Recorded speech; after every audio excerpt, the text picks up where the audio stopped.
A few short moments, folks. Well, do you want to bring your mama?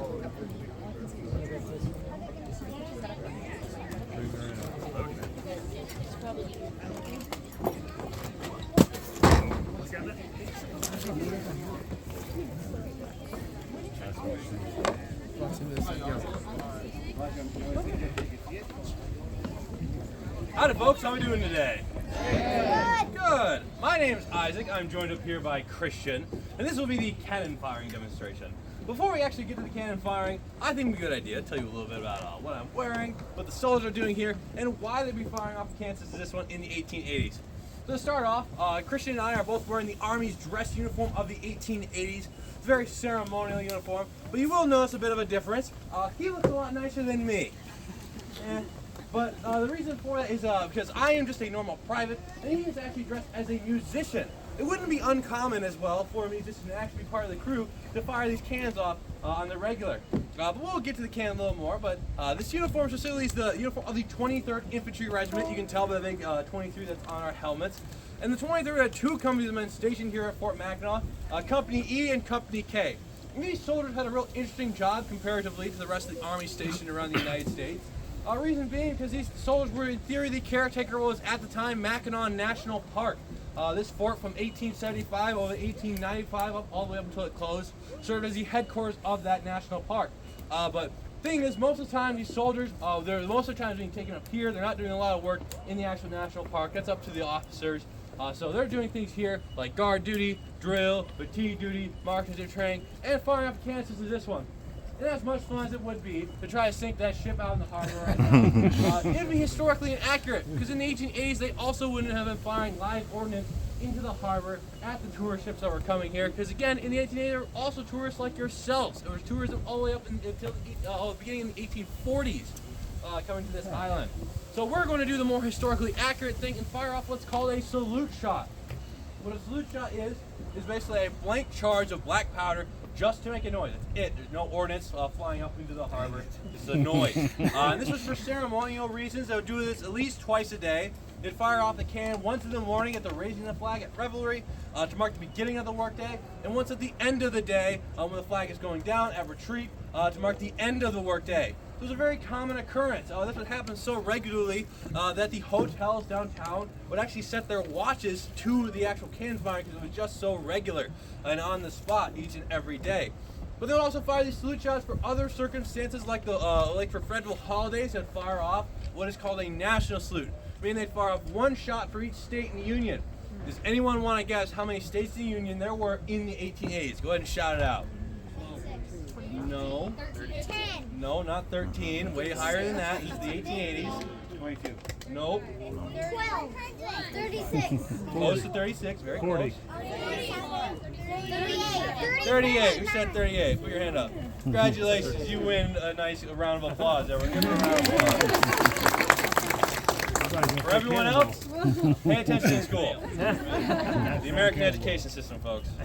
Anyways, there was 38 states in the Union at that time, so they believed that the best time to celebrate things like 4th of July was at the crack of dawn with the cannon firing. So at the crack of dawn, 6 a.m., they'd fire off this national salute, waking up everyone downtown.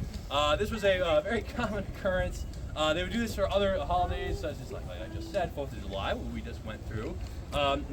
Decoration Day, what we now call Memorial Day, as well as George Washington's birthday. But they'd also fire these cannons off for other circumstances, more mournful occasions, like the death of General and President Ulysses S. Grant. He would be allowed a 13-gun salute, then followed by a national salute. But they'd also fire these off here at Fort Mackinac for a bit more of a joyous circumstance for the first tourist ship to come to the island, marking the beginning of the tourist season and the end of the winter.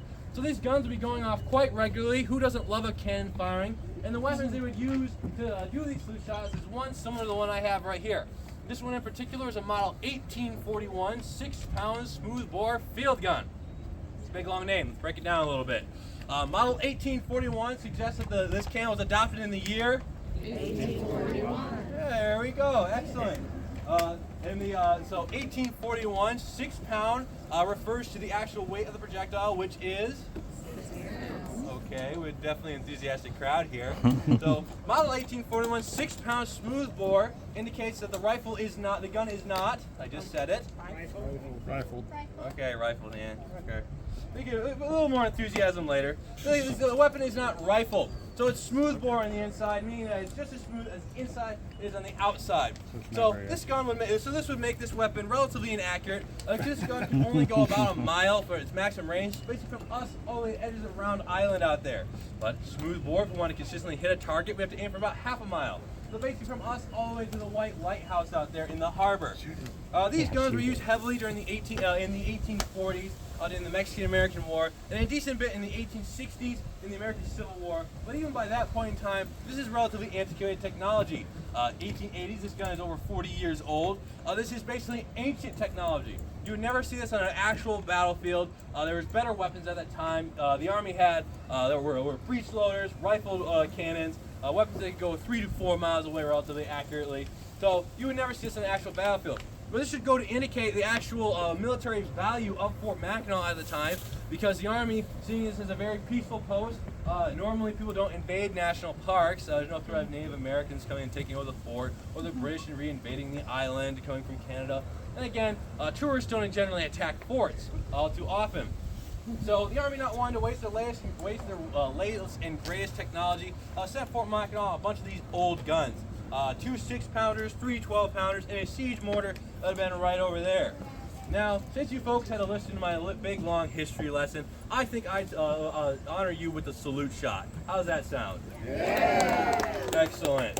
So there's a few things Christian and I need to do to render this piece safe before we actually fire it. My one and only job, other than talking to you, all you fine folks, is do what's called thumb stalling. I'm going to take my thumb in this leather glove and put it over the vent back here. This is basically a hole down into the actual gun. And what this is doing is trapping the oxygen in the piece. Well, Christian here will take the auger, or gunner's worm. He's going to send that down the barrel, searching the piece for any large debris, because we don't want anything obstructing the bore when we actually fire it and put something down. No, he's checked it. There doesn't seem to be anything in here, any large debris. So now we're going to have to worry about the small stuff now. So we're going to take the wet sponge, basically a stick with a bit of sheep's wool at the end of it. He's going to dip in a bucket of water. He's going to send that down the barrel. This is going to create a vacuum and also introduce liquid. So if there's anything burning or smoldering, we'll be able to put it out. We don't want to put powder down this barrel when there is something burning. Christian likes his hands right where they're at.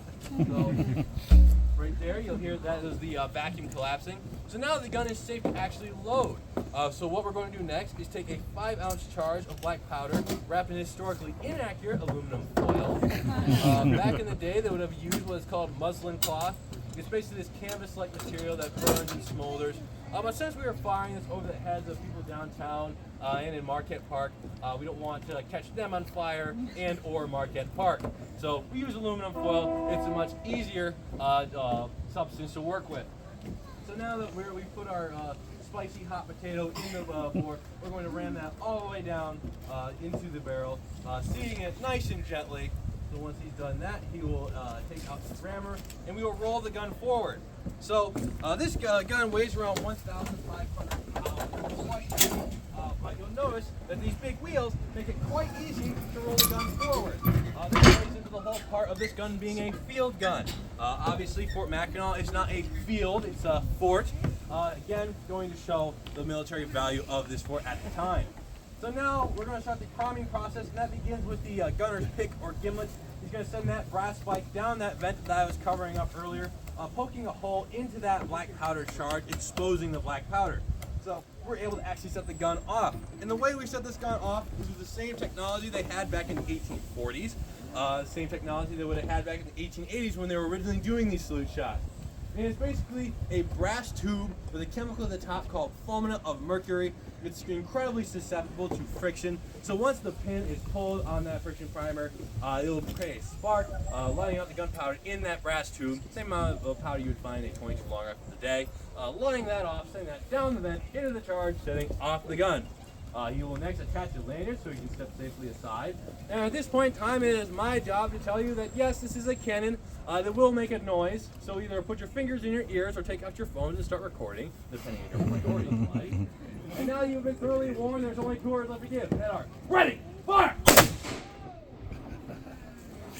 Here's your cannon firing, folks. Woo!